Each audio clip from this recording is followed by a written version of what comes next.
Magandang araw mga ka-ProTrick. Narito muli ang inyong Police Regional Office 3 na lagi nagpapaalala na ang kaligtasan ay nasa kahandaan.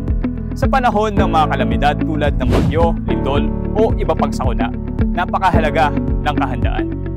Isa sa mga dapat nating ihanda ay ang Go Bag o Emergency Bag, isang bag na agad nating madadala sa oras ng sakuna. Ano nga ba ang dapat laman ng inyong mga Go Bag?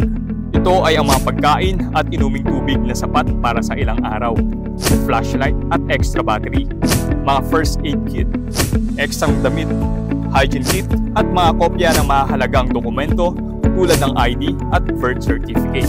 Alamin din natin ang mga pinakamalapit na evacuation center sa ating lugar. Bago umalis ng bahay para mag-evacuate, dapat siguraduhin mo munang ligtas ang iyong sarili at ang iyong buong pamilya.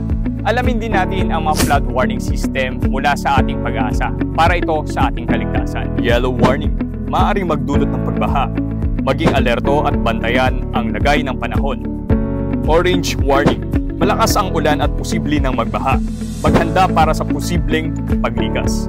Red warning, malawakang pagbaha ang inaasahan. Agad na lumikas sa mataas at ligtas na lugar. Higit sa lahat, maging updated sa mga abiso mula sa inyong lokal na pamahalaan. Sa ilalim ng PNP Focus Agenda na Enhanced Managing Police Operations ay naglalayong tiyakin ng ating mga kababayan ay laging may sapat na proteksyon, lalo na sa mga panahon ng sakuna. Tandaan, ang pagiging handa ay susi sa kaligtasan sapagkat ligtas ang may alam.